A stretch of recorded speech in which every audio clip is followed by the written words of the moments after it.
มเบอร์คนอื่นว่า เวลาเห็นประกาศชื่อเพื่อนแต่ละอันดับไปไม่รู้ว่าควรจะดีใจหรือว่าเสียใจกับเพื่อนแต่ละคนโดยเฉพาะคนที่อยู่อันดับใกล้ๆกันเวลาที่ผ่านมามีผลตรวจเลือกตั้งก็จะมีคนที่อันดับเปลี่ยนสลับกันอยู่ประมาณ 3-4 คนพอวันนี้ชื่อที่ประกาศไปก่อนกลายเป็นเพื่อนคนที่คิดว่าเขาน่าจะอยู่อันดับสูงกว่าเรามันเป็น feeling ที่เหมือนดีใจก็ไม่สุดจะเสียใจก็ไม่ใช่ก็ไม่รู้ว่าควรจะรู้สึกยังไงดีตอนนี้มันกลายเป็นว่ารู้สึกผิดกับเมมเบอร์ทุกคนที่ก็รู้ว่าทุกคนมีความฝันแล้วก็เป้าหมายของตัวเองแต่หนูก็ต้องขอโทษที่หนูก็มีความโลภที่อยากได้ตำแหน่งตรงนี้เหมือนกัน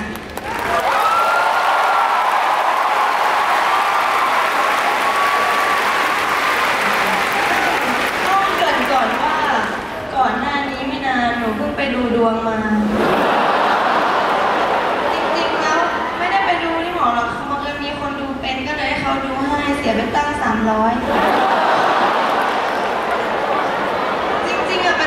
ชอบเชื่อดวงเพราะว่าเราเชื่ออะไรไม่ดีเราจะค่อนข้างจิตตกแต่พออันเนี้ยเรารู้สึกว่าเฮ้ยถ้าเกิดมันผลออกมาว่าเป็นไปไม่ได้หรอกเราจะได้ทำใจไว้ก่อนล่วงหน้าปรากฏว่าเขาให้ถามในใจแล้วเขาจะพอเปิดไพ่เขาจะบอกผลเองนะเขาบอกว่าแล้วแต่บุญแต่กรรมหนูก็แบบแปลว่าอะไรก็เลยแล้วฉันต้องยังไงดีเนี่ย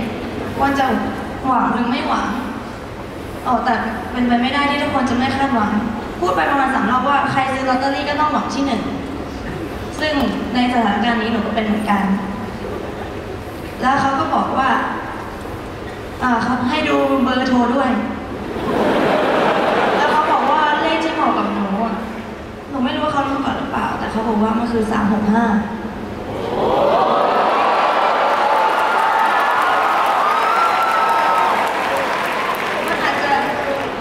จริงหรือไม่จริงก็ได้แต่ยังไงหนูก็เชื่อว่าเลขเนี่ยมันเป็นเลขที่ทำให้ทุกคนได้รู้จักหนูแล้วก็มาอยู่ถึงจุดนี้ได้ก็เพราะเพลงในนี้ค่ะ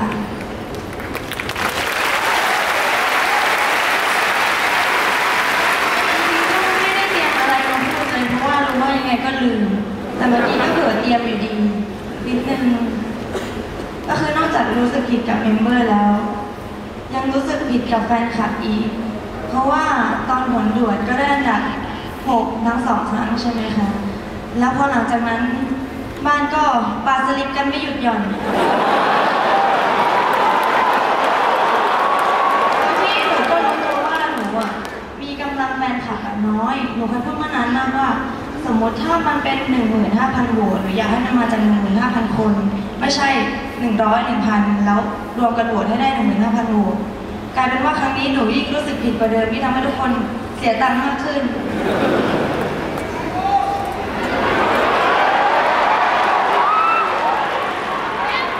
หนูก็เป็นแฟนคลับไอดอลเหมือนกันแต่หนูยังไม่เคยจ่ายตังค์อะไรขนาดนี้เลย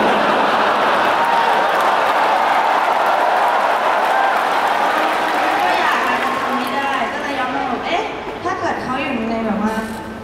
มีฐานะประมาณเดียวกับเราเขาจะต้องอดมื้อกินมื้อหรือเขาจะต้องทำOTทำงานพิเศษแล้วหนูก็ไม่อยากจะเรียกร้องอะไรไม่รู้ว่าจะทำยังไงถึงจะได้อันดับดีขึ้นตอนที่รู้ว่าได้ผลโดยอันดับ6เพราะมันเท่าเดิมทั้ง3 รอบหนูก็ไม่ได้รู้สึกแย่กับอันดับ6ก็พอใจแต่ว่าก็มีความกระหายอยากจะได้อันดับที่สูงขึ้น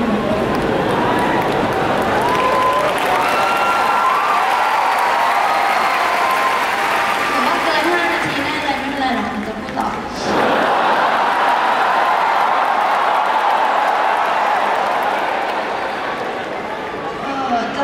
นเลยลืมจริงก็มีโปรเจกต์ที่ทุกคนอยากทุกคนทำให้หนูขึ้นมาก็คือมาสร้างปาฏิหาริย์ให้หนู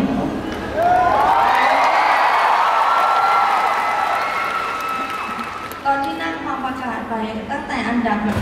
19หนูก็ทุกครั้งที่ฟังหนูก็บ้าอย่างเงี้ยทุกรอบเลยแล้วรู้สึกว่ามันเป็นเรื่องจริงเหรออะไรอย่างนี้รู้สึกว่า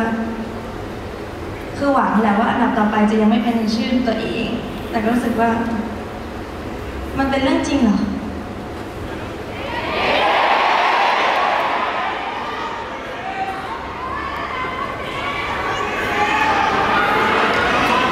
แล้วหนูก็เป็นคนไม่ค่อยชอบพูดแต่ว่าพูดยาวมากเลยหนูไม่ชอบพูดว่าตัวเองต้องการอะไรเท่าไหร่แต่หนูว่าทุกคนก็คงรู้สึกว่าเมมเบอร์แต่ละคนก็อยากไปได้ที่สุดเท่าที่จะทำได้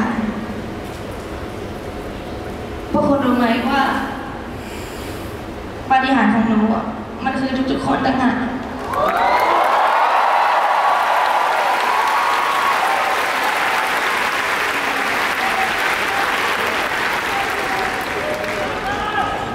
คิดดูคนที่ไม่ใช่ญาติไม่ใช่เพื่อนเป็นใครก็ไม่รู้มาจับมือแล้วอยู่ดีๆก็กลายเป็นเหมือนครอบครัวเดียวกันคือมีพี่ในวงการเขาให้บอกว่าเนี่ยรักษาคนกลุ่มนี้เอาไว้ดีๆนะเพราะพอนานๆไปเขาจะกลายเป็นเพื่อนที่สนิทที่สุดของเราแต่หนูรู้สึกว่าไม่ต้องในอนาคตหรอกเพราะตอนนี้หนูก็รู้สึกว่าเขาเป็นครอบครัวเดียวกันแล้ว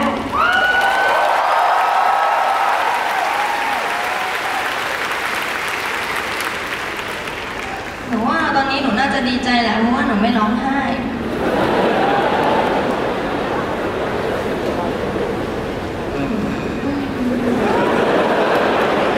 นึกไม่ออกแล้วถ้านึกออกไว้จะไปพิมพ์แล้วกันถ้าว่า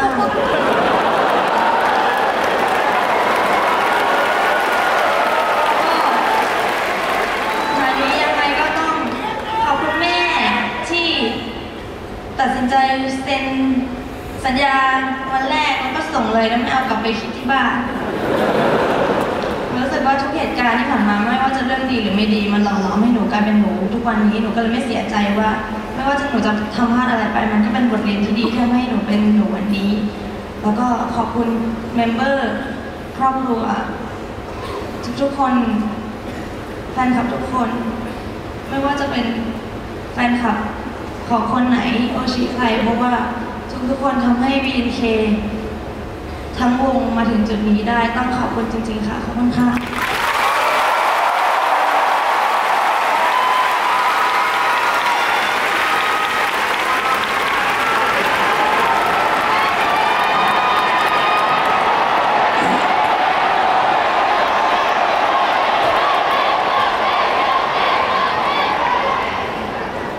เพื่อเป็นการคืนกำไรกับแฟนๆเธอให้มาตรงๆแล้ว365นะครับเอาว่าสิ้นเดือนนี้ผมจัดสัก500 คูณ 500วันนี้วันที่เท่าไหร่แล้ววันนี้ที่26แล้วนะค่ะเดี๋ยวรัฐบาลจะออกเป็นหวยชุดด้วยโอ้ว้าว2 ใบ160เราข้ามเรื่องนี้ไปก่อนเลยครับมาถึงช่วงเวลาที่สำคัญที่สุดครับค่ะเป็นวินาทีประวัติศาสตร์ที่ทุกท่านรอคอยนะคะการประกาศผลเซมบัสึเซงเคียวครั้งแรกของ BNK48 ตอนนี้ผลอยู่ในมือ